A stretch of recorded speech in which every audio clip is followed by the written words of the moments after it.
FlossTube, how are you? My name is Colleen of Rebel Stitcher Designs, and today I'm joined by Boris, my handsome assistant, and also Findley, who's extra clingy today for some reason.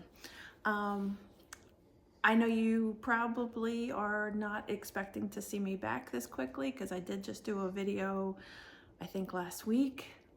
But I had a lot of fun stuff I want to share with you, so I don't think this will be a super long video. Oh good, the prince got comfortable over there. I don't think this will be a super long video, but I had some fun, exciting stuff I wanted to share. If I didn't say it already, I believe this is FlossTube number 121. Okay, first things first, I will dive right into my new release.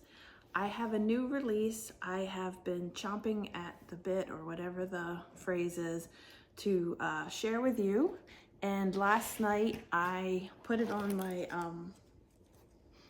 website, and shop emails have gone out to shops about it. And so I wanted to share with you guys.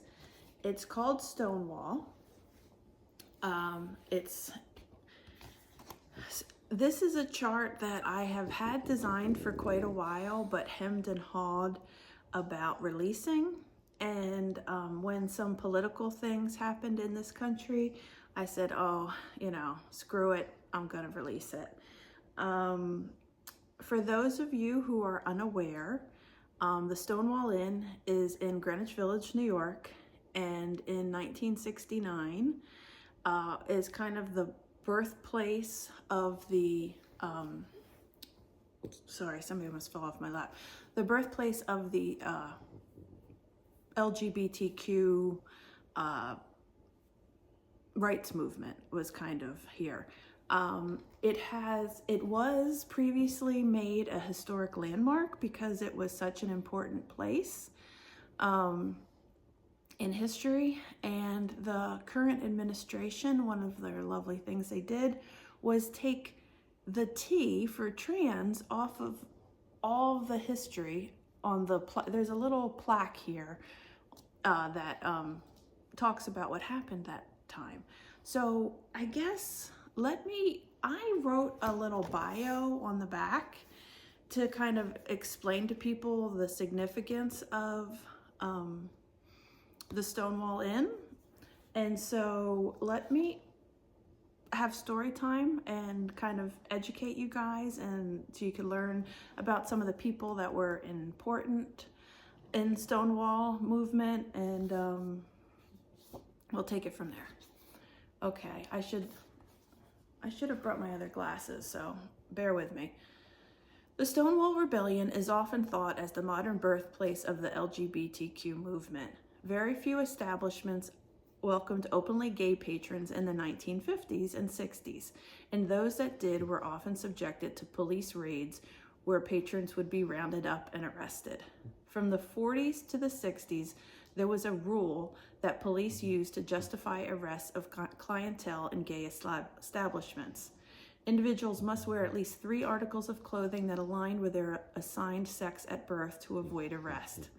On June 28, 1969, the patrons of the Stonewall Inn, a bar in Greenwich Village, New York, decided they had enough. With tensions on the rise with the police, the queer community decided to stand their ground. The events that unfolded over the next 6 days would forever change the discourse surrounding the LGBTQ community and activism within the United States. The community that stood up for freedom at Stonewall was diverse and vibrant, and this design honors 3: Marsha P. Johnson, Sylvia Rivera, and Storm de Lavere. It's a French name, and I'm sure I'm pronouncing it wrong, so my apologies. And so then I talk about the 3 activists, and I said, there is some discussion on whether Stonewall should be called a rebellion, an uprising, or a riot. I choose the language riot as a way to show solidarity with other marginalized political groups such as Black Lives Matter. Police often use the term riot as a justification for violence against protesters. The words riot, rebellion, or uprising don't really matter. What does matter is action and the conviction of those fighting for justice. So there's also little blurbs about the 3 people that are highlighted in here, but let me grab the model because I left it over there. I'll be right back. Okay, sorry about that. It would have been smart to actually bring the model with me, but the chart itself says Pride born from a riot, and Pride and riot also have rainbow colors in the font. And in here, it's the trans flag in 1969, because that was the day or the year that the Stonewall Rebellion happened. And the rainbow flag, which says NYC, which is where it happened. And these initials right here are the 3 pioneers of the time that worked to build visibility and equality for the LGBTQ community. They're just 3 of many that I highlighted, and this is what the Stonewall Inn looks like. If you've never been there, it's still there. It's a historic landmark in the Village in New York, and this was expertly finished, as usual, by Jan Calvert. We have the Pride flag on the back, and it's a little stand-up. The model stitcher was Stephanie Familia. So this is my new chart. It's called Stonewall. Let me give you the details. The model is on 32 count crip cloth by Lap and Loops. It's 82 by 98 stitches. It's charted with DMC, so that's easy to kit up. So this is available, Stonewall, on my website, rebelstitcher.com. And in addition to the chart, I also have floss drops to go with it. This is a set of 14 acrylic floss drops, and that's the amount that you'd need for this chart. And there's 2 styles. First of all, they're printed on glitter acrylic, which is just fabulous. So this is just like a scattering of the progress flag, and then this is the big one. And these are set up so you could put the full skein here, and then your leftover pieces on here. I worked with Bobby of Willoughby Ann to print these. This style, if you get her things, are called the Sue's drops, inspired by my friend Susie, and they're just freaking fabulous. So also a set of floss drops. I have the chart and the floss drop bundle you can purchase, or you can just get the chart. Either way, on my website. It's the first day of May today, so we'll have it in plenty of time for Pride Month in June. And I hope you guys enjoy this. I really hesitated. I designed this chart quite a while ago, and I don't know why. I just sat on it and sat on it. And with the stuff that's been going on with the current administration, I just was like, you know what, screw it. I'm gonna put it out there. So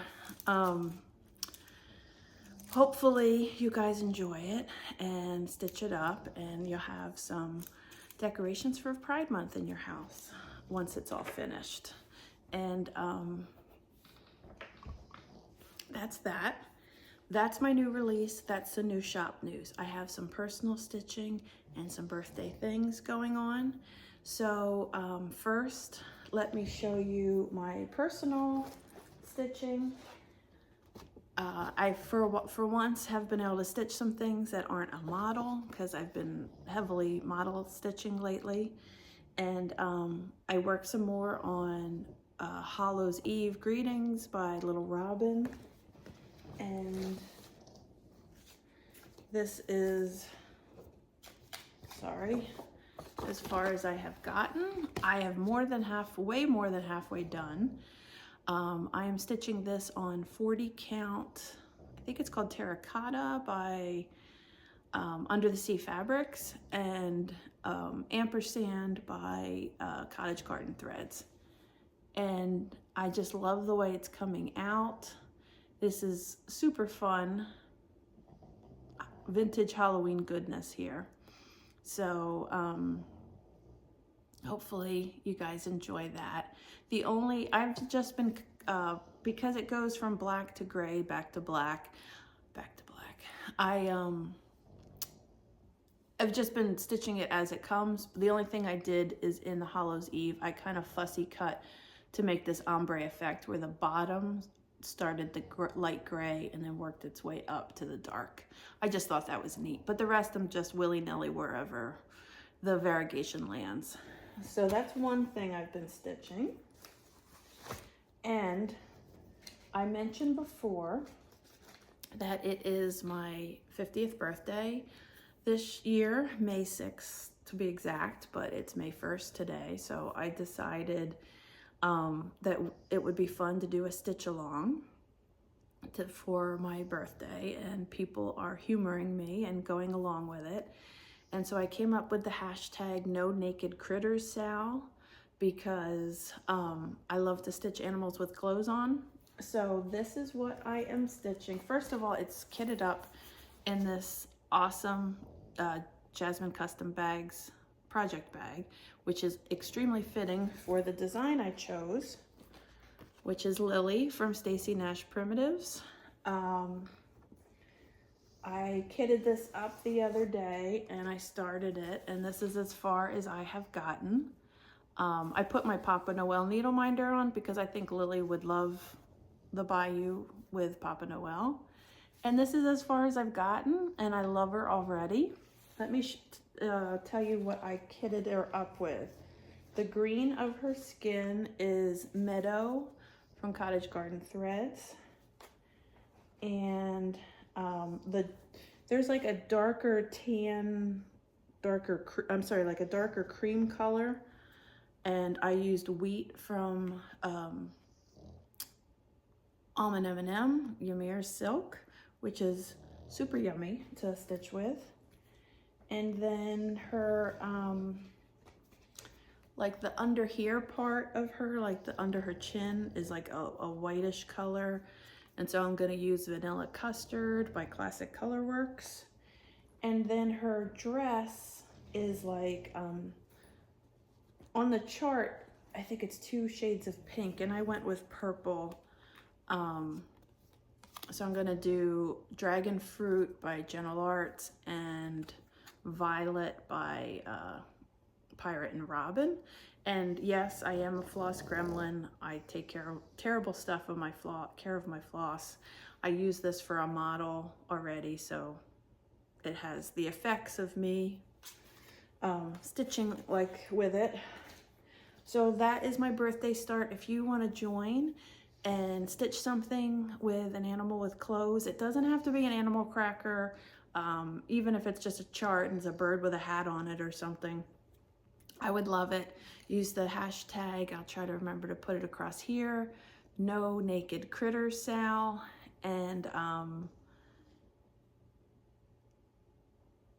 tag me too so I can follow along, because sometimes Instagram's weird and you don't always see that everything. So that was my personal stitching. I did receive a very sweet present in the mail from my friend and model stitcher, Stephanie. It was a box from Amazon full of the most thoughtful goodies, and I thought I would share them with you. The first is a cryptid magnet creation kit. So it's all these different body parts, and they're magnetic, kind of like magnetic paper dolls in a way, and you can like put butterfly wings on an owl with a dinosaur face, and you can make your own cryptid, which is super fun. And I think I'm gonna stick these on the refrigerator and we can mess around and have fun with it. So thank you for that. But that's not all. She also sent this amazing cup, and it says Sasquatch, and the sass is emphasized. I used to actually have a t-shirt of this, but I wore it so much it got ruined. So I'm so excited to have this design, and I don't know why I didn't think of that to draw a sassy Sasquatch, but I just love it. So thank you, Stephanie. But that's not all. She completely spoiled me. She also gave me some K-cups from this brand. I really like this brand of coffee. They are like, it's a woman who employs women farmers to uplift the community from Ethiopia, and it's like fair trade coffee, and I love it. It's great coffee and it's a great cause. Thank you. And then there was one more goodie in the box. I know, I completely spoiled. It's this reversible plushies mystery box. So I think maybe we ought to open it, although I don't have scissors. Do I have scissors here? You'd think I would in one of my kits. I do, hold on. So why don't we open it and see what we got? I need to cut the plastic. I think it says it's a mystery box, so we'll see what's in there. Ooh, he's cute. So it's kind of like, I don't know what kind of creature. And then I think you can turn him inside out. Ooh, and then he's an angry one. So I guess depending on your mood, you have a different creature. So I'm gonna put the happy one out now. I like his little tail. So thank you, Stephanie. That was super sweet. Completely not necessary, but I appreciate it. Thank you. He's really cute. And then I have one more weird little bit of info, or not info, just something I wanted to share.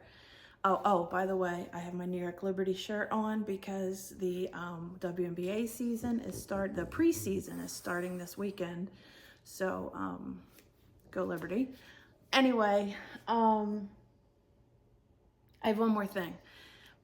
Nicole, my wife, and I, we bought this tiny little cabin on the bay in Rehoboth Bay in Delaware. And it's a complete fixer-upper. We are majorly gutting and painting and needed a new roof and all kinds of stuff. We're revamping it and making it just like a little getaway on the Delaware with a dock.